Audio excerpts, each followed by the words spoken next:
Hello dear student, हमारे सच्चिदानंद learning channel में आप सभी विद्यार्थियों का स्वागत है। यूपी बोर्ड 2025 का जो बायो का ये पेपर हुआ है 348 केजे कोड वाला ये पेपर जो बच्चे दिए हैं, इस पेपर को आइए समझते हैं कि कैसे क्वेश्चन इस बार रहे और आपने क्या जवाब दिया। आइए हम लोग देख लेते हैं पूरे उत्तर के साथ सभी प्रश्नों को। यहाँ पे देख पा रहे हैं कि पूर्णांक 70 अंक का दिया गया है और ये शुरू में इंस्ट्रक्शन और निर्देश। अब यहाँ से देखिए इस बहुविकल्पी जो शुरू हो रहा है, सही विकल्प छांट करके चयन कीजिए। क का देखिए, परागण की बाह्य चोल किससे बनी होती है? 4 विकल्प आपके सामने है। परागण की जो बाह्य चोल है स्पोरोपोलेनिन से बनी होती है। थर्ड वाला विकल्प आपका राइट हो जाता। वहीं ख का देखिए, निम्नलिखित में कौन स्टॉप टर्मिनेटर कोडान नहीं है? देखिए UAA ये तो होता है स्टॉप कोडान में, UAG भी होता है और UGA भी होता है, लेकिन AUG उसमें शामिल नहीं होता। फोर्थ वाला विकल्प आपका राइट हो जाएगा। ग का देखें, बहुविकल्पी प्रश्न। वातावरण में मौजूद कुछ एंटीजन के प्रति प्रतिरक्षा प्रणाली की अतिरंजित प्रतिक्रिया को क्या कहा जाता है? अतिरंजित प्रक्रिया को एलर्जी कहते हैं। फर्स्ट विकल्प इज राइट। अगला घ का देखिए, PCR का तात्पर्य क्या होता है? PCR का तात्पर्य हमारे सामने विकल्प दिया है, देखिए जो दिया गया है, इसमें जो राइट विकल्प होगा आपको PCR पॉलीमरेज चेन रिएक्शन कहलाता है। ये पहला वाला विकल्प आपका राइट हो जाएगा। इस तरह से देखिए इधर उसी का आपका इंग्लिश देखने को मिल रहा है। अब ये देखें, अति लघुत्तरी प्रश्न यहाँ से एक एक अंक का शुरू है। दूसरे का क आप चेक कर पा रहे होंगे। ये पूछ रहा है कि इन फंडिबुलम के किनारों पर अंगुलीनुमा विस्तार क्या कहलाती है? तो वहाँ पे जो अंगुलीनुमा विस्तार होती है उसको फिम्ब्रिया बोलते हैं। फिम्ब्रिया।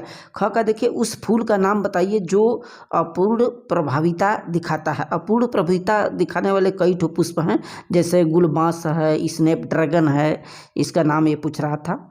अब ग का यहाँ पर देख पा रहे हैं कि दोहरा निषेचन क्या है? द्विनिषेचन पूछ रहा, फर्टिलाइजेशन से यहाँ पर बताया जा रहा है कि ये जो दोहरा निषेचन होता है ना, ये पुष्पी पौधों में खास करके होता है और उस प्रक्रिया में 2 प्रकार के संलयन होते हैं। उसमें एक संलयन जो होता है वो आपका त्रिगुणित होता है और एक द्विगुणित होता है। तो एक जो संलयन होता है द्विगुणित युग्मनज बनाता है और दूसरे से त्रिगुणित नाभिक का निर्माण होता है।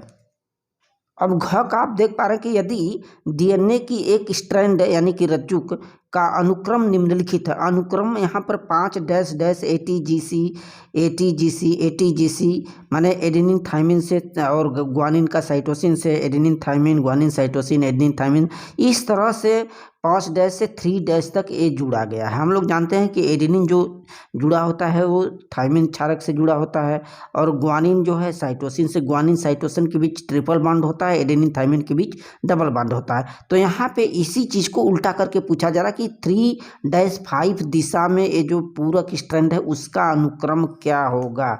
तो जस्ट इसका हमें यहाँ पे क्या करना है कि ए जो T से जुड़ा हुआ है एडेनिन थाइमिन से, इसमें हम जस्ट अपोजिट करते हैं, थाइमिन को एडेनिन से जोड़ देते हैं। यानी कि आप क्या लिखेंगे, जब 3/5 की ओर इंगित करता है तो वहाँ पे आप दिखाएंगे TACG, उल्टा कर रहे हैं इसका, जस्ट उल्टा।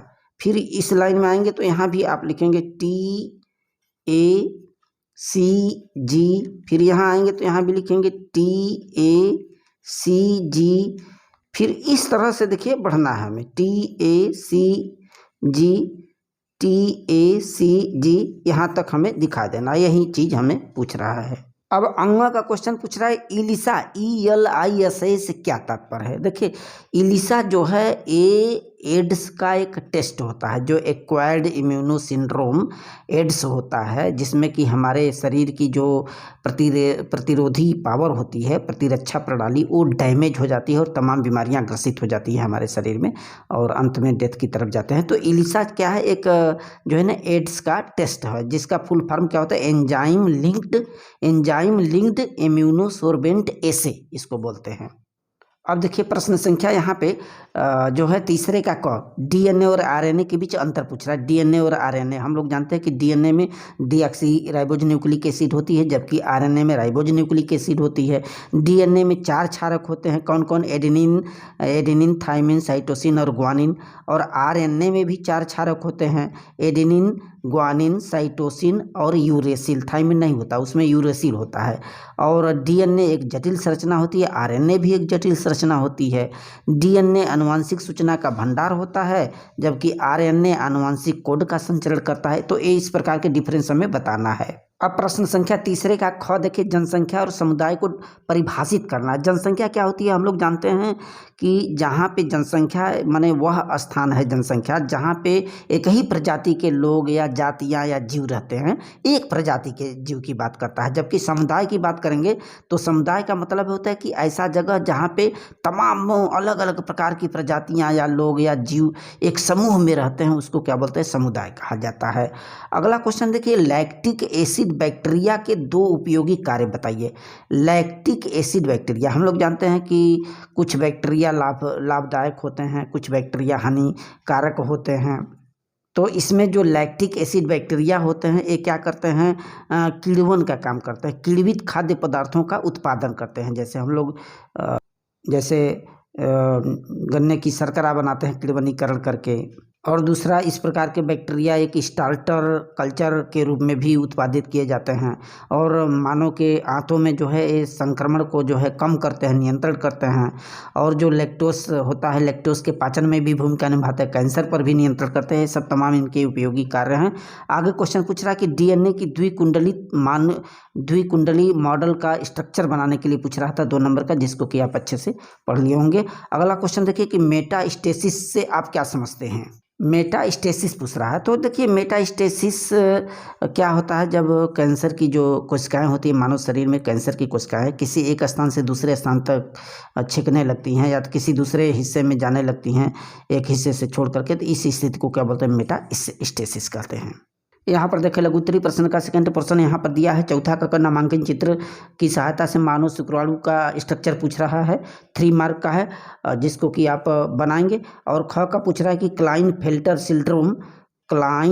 सिंड्रोम के कारणों की व्याख्या कीजिए और लक्षण पूछ रहा है। देखिए, क्लाइनफेल्टर जो सिंड्रोम होता है एक आनुवांशिक स्थिति होती है और इसके तमामों कारण हैं। इसमें जो है जन्म के समय शरीर की कोशिकाओं में क्या होता है कि 46 क्रोमोसोम्स पाए जाते हैं या 23 जोड़े में इनकी संख्या होती है और इनमें एक्स और वाई जो है 6 क्रोमोसोम्स शामिल होते हैं।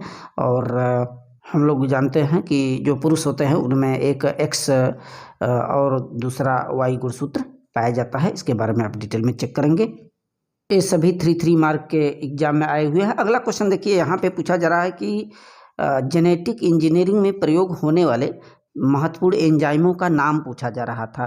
तो देखिए, जेनेटिक इंजीनियरिंग में जो एंजाइम प्रयोग किए जाते हैं उसमें डीएनए पॉलीमरेज है, रिवर्स है, ट्रांसक्रिप्टेस है, डीएनए लाइगेज है, ये सब ऐसे एंजाइम होते हैं। अगला क्वेश्चन पूछ रहा है कि जैव विविधता की हानि के प्रमुख कारण का जिक्र करना, वर्णन करना है। देखिए, जो जैव विविधता है वो जो है उसका सबसे बड़ा प्रमुख कारण उसके हानि का कारण है, जैसे प्रदूषण का फैलना है, जलवायु परिवर्तन भी है, अत्यधिक मात्रा में मछलियों को जो है पकड़ना है, वनों का जंगलों का कटाव है, बढ़ती जनसंख्या, ये जैव विविधता को कहीं न कहीं प्रभावित कर रखे हैं। अब यहाँ पे 5वें का क पूछ रहा है कि क्लेस्टोगेमस फूल क्या है? क्या क्लेस्टोगेमस फूलों में पर परागण हो सकता है? कारण बताइए। देखिए, क्लेस्टोगेमस फूल क्या होता है कि यह एक ऐसे पुष्प होते हैं जो उभयलिंगी प्रकृति के होते हैं, यानी कि नर और मादा दोनों एक ही साथ बंद रहते हैं। और इनमें जहाँ तक परागण का प्रश्न पूछा है तो इनमें पर परागण बल्कि ये जो है स्वपरागण होता है। और इनमें जो है ना फूल खिलने से पहले ही परागण की क्रिया संपन्न हो जाती है और निषेचन की क्रिया भी हो जाती है। इसको भी आप डिटेल में चेक कर पाएंगे। अगला क्वेश्चन पूछा कि जैव उर्वरक क्या है?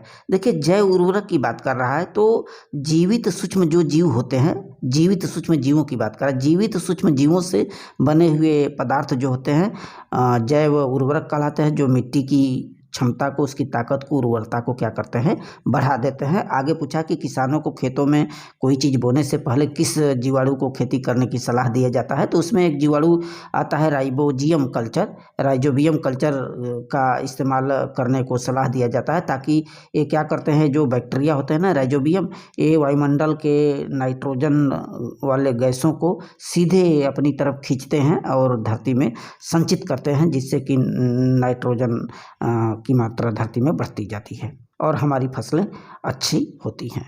आगे क्वेश्चन है, आप देख पा रहे हैं कि जीन चिकित्सा क्या है।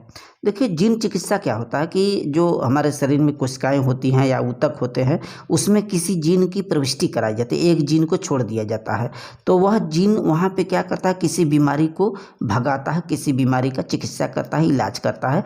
तो इस प्रकार की चिकित्सा को जीन चिकित्सा कहा जाता है।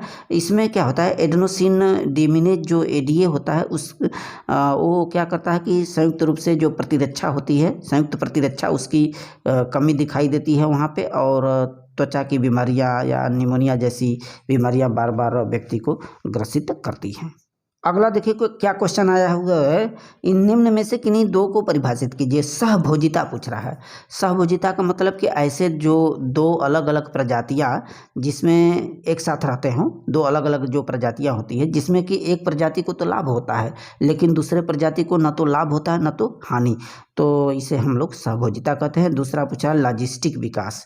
तो देखिए, जो लॉजिस्टिक विकास होता है, इसका मतलब होता है कि यह एक प्रकार की जनसंख्या या पॉपुलेशन ग्रोथ को बढ़ा देती है, जनसंख्या के प्रकार को संदर्भित करती है, जो कि जनसंख्या वृद्धि को बढ़ाती है। ठीक है, और यानी कि हम कह सकते हैं जनसंख्या वृद्धि का यह एक प्रकार है या मॉडल है। आगे इसमें पूछ रहा है कि परजीविता क्या है।